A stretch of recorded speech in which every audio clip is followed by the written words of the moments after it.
Shri classes. आज हम लोग बिहार एसएससी सेट नंबर 7 को विस्तार पूर्वक डिस्कस करेंगे, तो आप लोग वीडियो को लाइक, शेयर और सब्सक्राइब करें। क्वेश्चन नंबर फर्स्ट है हमारा कि खासबा दादा साहब जादव निम्नलिखित में से किस खेल में ओलंपिक पदक जीतने वाले पहले भारतीय बने थे।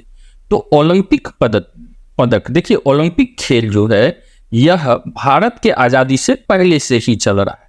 तो अगर बात किया जाएगा स्वतंत्र भारत के, तो वो हो जाएंगे आपको खासबा दादा साहब जादव, जो पहले खिलाड़ी थे जिन्होंने ओलंपिक में पदक जीता था। किसने जीता था? तो कुश्ती में जीता था। और अगर आज़ादी से पहले का बात किया जाएगा कि भारत में सर्वप्रथम कौन जीते थे, तो नॉर्मन प्रीचर्ड जीते थे। ठीक है, नॉर्मन प्रीचर्ड ये आपका जीते थे। किसमें? तो यह धावक थे। नेक्स्ट है हमारा कि आर हरि कुमार का नौसेना अध्यक्ष के तौर पर कौन सा क्रम है। तो आर जो है, आर हरि कुमार नौसेना अध्यक्ष का जो इसका क्रम का बात किया जाए तो वो क्रम होगा 25वां।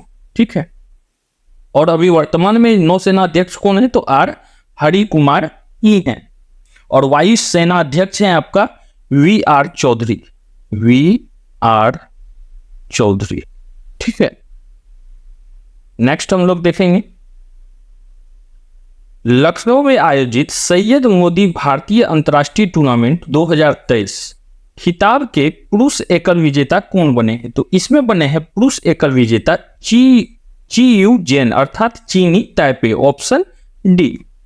भारत के कितने राज्य की सीमा बांग्लादेश से जुड़ी हुई है। तो भारत का जो है कुल 5 राज्य का सीमा जो है वो किससे जुड़ा हुआ है? तो बांग्लादेश से। कौन कौन है? तो पश्चिम बंगाल है आपका, WB है वेस्ट बंगाल, त्रिपुरा है आपका, मेघालय, मिजोरम और असम। यह जो राज्य है इसका सीमा बांग्लादेश से जुड़ा हुआ है। निम्नलिखित में से किस राज्य की सीमा मिजोरम से नहीं जुड़ी हुई है? यहां हमको खोजना है जिसका सीमा मिजोरम से नहीं जुड़ा हुआ है। तो मेघालय का सीमा मिजोरम से नहीं जुड़ा हुआ है। सपोज दैट मानिए ये पॉइंट आपका मिजोरम है, ठीक है, और यहाँ पर हम डिस्ट्रीब्यूट करते हैं। मिजोरम का जो उत्तर साइड अगर आप लोग चलिएगा तो यहाँ पर कौन कौन है? तो मणिपुर है, त्रिपुरा है और कौन है? तो असम है। और इस साइड जाइएगा तो यहाँ म्यांमार है, म्यांमार का सीमा है पूर्व की ओर, और इसका जो है दक्षिण की ओर भी म्यांमार का सीमा है। तो मेघालय ऐसा राज्य है जिसका जो सीमा किससे? मिजोरम से नहीं जुड़ा हुआ है। नेक्स्ट हमारा कि गांधी जी को चंपारण समस्याओं के बारे में किस शहर में सूचित किया गया था और उस जगह का दौरा करने के लिए आमंत्रित किया गया था। तो उनको जो सूचना मिली थी वो लखनऊ में मिला था। ठीक है, और गांधी जी चंपारण कब पहुंचे थे? तो 1917 में गांधी जी चंपारण पहुंचे थे। नेक्स्ट है हमारा, और 1917 का जो है पहला सत्याग्रह है जो कि गांधी जी कहाँ? चंपारण में स्टार्ट किए थे। भारत ने इजराइल में फंसे नागरिकों को निकालने के लिए कौन सा ऑपरेशन चलाया? तो भारत ने अजय ऑपरेशन को चलाया था।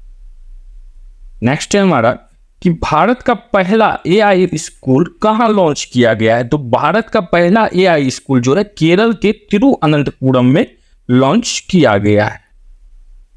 तिरुअनंतपुरम। स्वर्ण कमल पुरस्कार किस क्षेत्र में दिया जाता है? तो स्वर्ण कमल पुरस्कार जो है यह सिनेमा में दिया जाता है। और सिनेमा जगत में जो है सबसे बड़ा पुरस्कार का बात किया जाए तो वो कौन सा होगा? तो ऑस्कर पुरस्कार होगा। ठीक है, ऑस्कर पुरस्कार। नेक्स्ट है हमारा,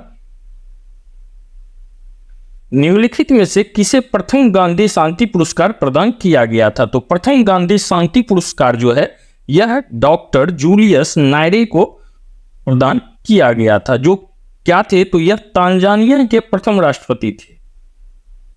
तंजानिया के प्रथम राष्ट्रपति।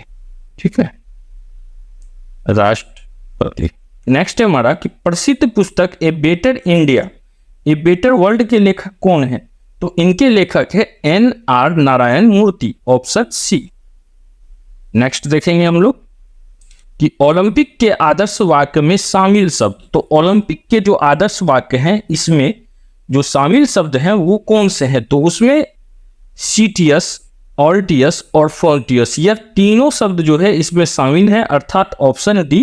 ठीक है, और ओलंपिक समिति का अगर पूछा जाए कि इसका स्थापना कब हुआ था, तो इसका जो स्थापना हुआ था वो हुआ था 1904 ईस्वी में। 1904 में। किस भारतीय को ब्रिटेन में इंडिया यूके अचीवर्स ऑनर्स द्वारा लाइफ टाइम अचीवमेंट अवार्ड 2023 से सम्मानित किया गया था? तो यह सम्मानित किया गया था डॉक्टर मनमोहन सिंह को, ऑप्शन बी। नेक्स्ट देखेंगे हम लोग। नेक्स्ट है हमारा एशियाई कबड्डी चैंपियनशिप 2023 का खिताब किस देश ने जीता? तो ये एशियाई कबड्डी चैंपियनशिप 2023 का खिताब जो है भारत ने जीता। और किसको हरा के जीता? तो ईरान को हराकर जीता। प्रतिवर्ष विश्व ओजोन दिवस कब मनाया जाता है? तो प्रतिवर्ष विश्व ओजोन दिवस जो है वो मनाया जाता है 16 सितंबर, ऑप्शन बी। नेक्स्ट देखेंगे हम लोग। नेक्स्ट हमारा जीके का जो क्वेश्चन है वो आपका स्टार्ट होता है 31 से। तो हम लोग आते हैं 31 पे। निम्न शासकों में से किस एक के समय में उपनिषदों का फारसी में रूपांतरण किया गया था? तो फारसी में रूपांतरण जो है उपनिषद का जो किया गया था वो शाहजहां के काल में किया गया था, ऑप्शन ए। नेक्स्ट है हमारा कि निम्नलिखित में से कौन सा सुमेलित नहीं है? बाबर खानवा का युद्ध, अकबर हल्दी घाटी का युद्ध, हुमायूं चौसा का युद्ध और जहांगीर बल्ख का युद्ध। तो यहां पे हो जाएगा ऑप्शन डी, जहांगीर का संबंध बल्ख का युद्ध से जो है वो नहीं है। अगर बात किया जाए बल्ख का युद्ध, तो बल्ख का युद्ध जो है वो हुआ था कब? तो 1646 ईस्वी में, ठीक है, 1646 में हुआ था। और जो है यह शाहजहां के शासनकाल में हुआ था, शाहजहां के शासनकाल में हुआ था। नेक्स्ट है हमारा कि 1907 ईस्वी में भारतीय राष्ट्रीय के सूरत के वार्षिक अधिवेशन के अध्यक्ष थे। तो 1960 में जो है भारतीय राष्ट्रीय कांग्रेस का जो है सूरत अधिवेशन का जो अध्यक्ष थे वो कौन थे? तो वो थे रास बिहारी घोष, ठीक है, ऑप्शन डी। और इसी समय जो है कांग्रेस जो है दो दल में विभाजित हुआ था, गरम दल और नरम दल। नेक्स्ट हम लोग देखेंगे कि अशोक के सबसे बड़ा प्रधान शिलालेख कौन सा है? तो अशोक का सबसे बड़ा और प्रधान शिलालेख का बात किया जाए तो वह 13 है, जिसमें कलिंग युद्ध का वर्णन किया गया है। कलिंग युद्ध का वर्णन किया गया है। निम्न में से कौन सा लोक जनजातीय नृत्य कर्नाटक से संबंधित है? तो कर्नाटक से संबंधित है यक्षगान, ऑप्शन ए। शास्त्रीय नृत्य ओडिसी किस प्रदेश की उपज है? तो यह ओडिशा का उपज है। नेक्स्ट देखेंगे हम लोग। स्वेज नहर के दोनों सिरों पर स्थित पतन युग्म है। तो स्वेज नहर का जो दोनों सीमा है इसमें पतन युग्म क्या है? तो देखिए उत्तरी प्रवेश को जो है पोर्ट सईद बोला जाता है। पोर्ट सईद बोला जाता है किसको? उत्तर साइड से, ठीक है। और दक्षिणी प्रवेश को जो है पोर्ट स्वेज बोला जाता है, पोर्ट स्वेज बोला जाता है। तो इस दोनों में क्या ऑप्शन आपको कहीं मिलना है? तो नहीं, अर्थात क्या हो जाएगा यहाँ ऑप्शन डी। अब देखिए स्वेज नहर का जो निर्माण हुआ था, स्वेज नहर का निर्माण यह हुआ था आपको 1869 में। किन दो पर्वत श्रेणियों के मध्य कश्मीर घाटी स्थित है? तो कश्मीर घाटी जो है वृहद हिमालय व पीर पंजाल के बीच में स्थित है, ऑप्शन सी। और अगर इसका बात किया जाए औसतन ऊंचाई, तो इसका औसतन ऊंचाई कितना है? तो 1600 मीटर है। नेक्स्ट देखेंगे हम लोग। नेक्स्ट है हमारा शून्य आधार बजट की अवधारणा दी। तो शून्य आधार बजट का जो अवधारणा है वो पीटर ए पायर ने दिए थे, ठीक है। भारत के विदेशी मुद्रा कोषों का संरक्षण कौन करता है? तो भारत के विदेशी मुद्रा कोषों का संरक्षण जो है RBI, reserve bank of India करता है। और इसका मुख्यालय कहाँ है? तो इसका मुख्यालय मुंबई में है। नेक्स्ट देखेंगे हम लोग। पशुओं के प्रति क्रूरता की रोकथाम भारत के संविधान की 7वीं अनुसूची में दी गई है। डैश सूची से संबंध है। तो पशुओं का जो है क्रूरता से पशुओं के प्रति जो क्रूरता है उसका रोकथाम जो है इसको समवर्ती सूची में डाला गया है, अर्थात इस पे केंद्र और राज्य दोनों का जो है मतलब बोला जाए तो वह इस काम को कर सकता है। विशेष परिस्थिति पर यहां केंद्र का नियम लागू होता है। नेक्स्ट हम लोग देखेंगे, पहचाने कि भारत में कृषि के संबंध में निम्नलिखित में से कौन से कथन सही है। पहला यहां दिया हुआ है, भारत में रबी की फसल अक्टूबर से दिसंबर तक बोई जाती है और मार्च अप्रैल तक काटी जाती है। दूसरा है आपका कि भारत में रबी के दौरान उगाई जाने वाली महत्वपूर्ण फसलें धान, मक्का, चना, सोयाबीन। यह नहीं होगा यहाँ पर। औस, अम्ल, बोडो, असम, पश्चिम बंगाल, उड़ीसा में धान की 3 फसलें हैं, तो यह भी आपका सही है, अर्थात पहला और तीसरा। तो यहाँ पे क्या हो रहा है, ऑप्शन ए। नेक्स्ट है हमारा कि 1917 में महात्मा गांधी ने दमनकारी बागान व्यवस्था के खिलाफ किसानों को संघर्ष के लिए प्रेरित करने के लिए डैश का दौरा किया था। तो इसके लिए गांधी जी ने चंपारण का दौरा किया था, ऑप्शन सी। स्वतंत्रता संग्राम के दौरान हुई घटनाओं को कालानुक्रमिक रूप से व्यवस्थित करे। अब देखिए यहाँ पर जैसे है जलियांवाला बाग हत्याकांड, तो जलियांवाला बाग हत्याकांड आपका 1919 में हुआ था, सॉरी 1919 में हुआ था, 13 अप्रैल 1919। भारत छोड़ो आंदोलन आपका हुआ है 1 अगस्त 1920, सॉरी भारत छोड़ो आंदोलन जो है ये आपका असहयोग आंदोलन आपका हुआ है 1 अगस्त 1920 में। फिर है आपका ध्वज सत्याग्रह और भारत छोड़ो आंदोलन। तो इस आधार पे हम लोग देखते हैं यहाँ पर क्या हो जाएगा, पहले तो आएगा आपका जलियांवाला बाग और जलियांवाला बाग के बाद आ जाएगा आपका असहयोग आंदोलन। 2 पॉइंट को हम लोग देखते हैं, तो ये किस में हमको मिल रहा है, पहला और दूसरा में। तो उसके बाद होता है आपका ध्वज सत्याग्रह और फिर है आपका लास्ट है भारत छोड़ो आंदोलन, तो ऑप्शन बी हो जाएगा यहाँ। नेक्स्ट है हमारा कि भारत में खरीफ की बुआई किस माह में की जाती है। खरीफ का जो फसल है भारत में इसका बुआई जो है वो किया जाता है जून जुलाई के समय में। नेक्स्ट देखेंगे हम लोग, नेक्स्ट हमारा जीके का जो सेक्टर है वो स्टार्ट होता है आपको 61 से। तो आते हैं हम लोग 61 में कि भारत में मृदा विस्तार की सही अवरोही क्रम क्या है। तो भारत में मृदा विस्तार अवरोही क्रम मतलब हो गया ये डिक्रीजिंग फॉर्मेट में। तो क्या हो जाएगा, सबसे पहले जलोढ़ मिट्टी, लाल मिट्टी, काली मिट्टी और लेटेराइट मिट्टी, अर्थात क्या हो जाएगा, ऑप्शन बी। निम्न में से किस वर्ष फजल अली आयोग ने अपनी रिपोर्ट प्रस्तुत की। तो फजल अली आयोग ना अपना रिपोर्ट जो है वर्ष 1955 में पेश किए थे। नेक्स्ट देखेंगे हम लोग कि चुनाव के दौरान राजनीतिक दलों और उम्मीदवारों द्वारा अनुपालन किए जाने वाली आदर्श आचार संहिता है। तो आदर्श आचार संहिता जो है यह क्या है, तो लोक प्रतिनिधित्व अधिनियम 1951 में विनिर्दिष्ट है, अर्थात ऑप्शन डी। नेक्स्ट देखते हैं हम लोग कि भारतीय संविधान के किस भाग में कल्याणकारी राज्य का विचार है। तो भारतीय संविधान का जो है भाग बी जो है, सॉरी भारतीय संविधान के किस भाग में कल्याणकारी राज्य का विचार है। तो ऑप्शन में है यहाँ प्रस्तावना, राज्य के नीति निर्देशक तत्व, मूल अधिकार और मूल कर्तव्य। तो यहाँ पे हो जाएगा ऑप्शन बी कि राज्य के नीति निर्देशक तत्व। ठीक है, अब देखिए राज्य का जो नीति निर्देशक तत्व है ये आपका अनुच्छेद 36 से 51 में दिया हुआ है, इसका वर्णन किया गया है। पहली बार पाकिस्तान शब्द का प्रयोग किसने किया था। तो पहली बार पाकिस्तान शब्द का प्रयोग किए थे चौधरी रहमत अली, और पाकिस्तान शब्द जो है इसका अर्थ हो जाता है पवित्र देश, जबकि ऐसा नहीं है। ठीक है, नेक्स्ट है हमारा कि भूटान का आधिकारिक भाषा क्या है। तो भूटान का आधिकारिक भाषा है जोंगखा। जोंगखा भूटान का आधिकारिक भाषा है। और यहाँ का अगर पूछा जाए कि आधिकारिक खेल क्या है, तो तीर अंदाजी यहाँ का आधिकारिक खेल है। निम्नलिखित में से कौन सा सुमेलित नहीं है। यूक्रेन का कीव, फिनलैंड हेलसिंकी, इथोपिया लसाका तो और बोलिविया लापास। तो यहाँ पे हो जाएगा इथोपिया का लुसाका नहीं होगा, इसके स्थान पे क्या हो जाएगा, अदीब अबाबा। अदीब अबाबा। ठीक है, तो यहाँ पे हो जाएगा आपका ऑप्शन सी। नेक्स्ट है यहाँ मिलान करने वाला, एक तरफ आपका लिपि दिया हुआ है, दूसरा तरफ इसका प्रचलित नाम दिया हुआ है।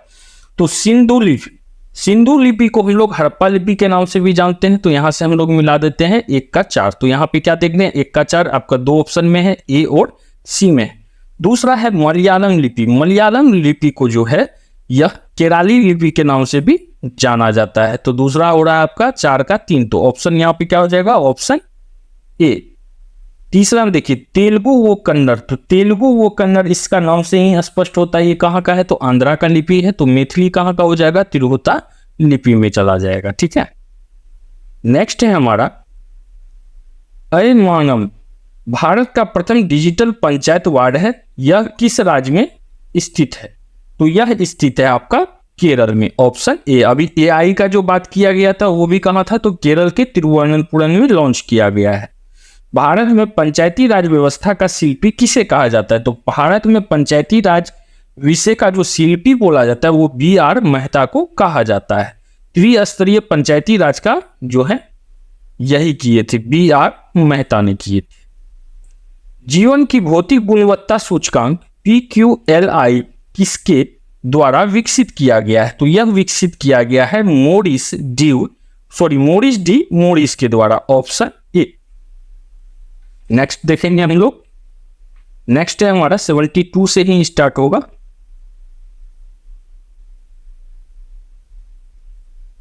सामुदायिक विकास कार्यक्रम का क्या उद्देश्य है, तो सामुदायिक विकास कार्यक्रम का उद्देश्य शैक्षणिक सुविधाओं को सुलभ करना, सही है, जीवन स्तर को बेहतर बनाना, यह भी आपका सही है, और कृषि कार्यक्रम और संचार प्रणाली में सुधार करना। तो उपरोक्त सभी यह सभी के सभी क्या है, सही है।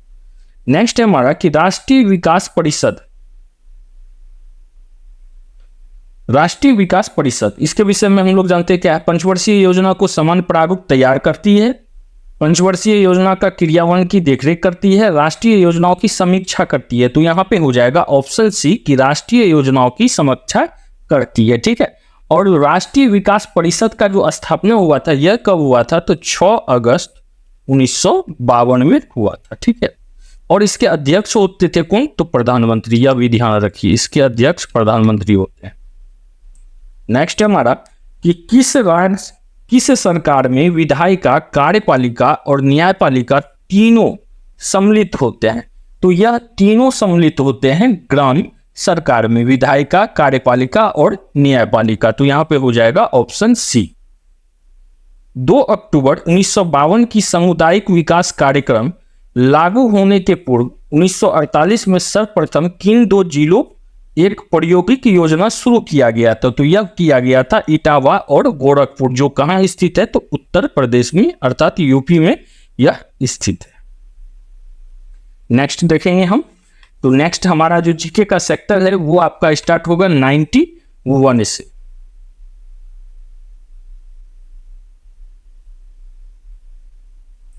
निम्नलिखित में से किस देश की थल सीमा भारत के साथ नहीं जुड़ी हुई, तो भारत के साथ श्रीलंका की थल सीमा नहीं जुड़ा हुआ है, चूंकि यह क्या है, तो भारत का एक प्रायद्वीपीय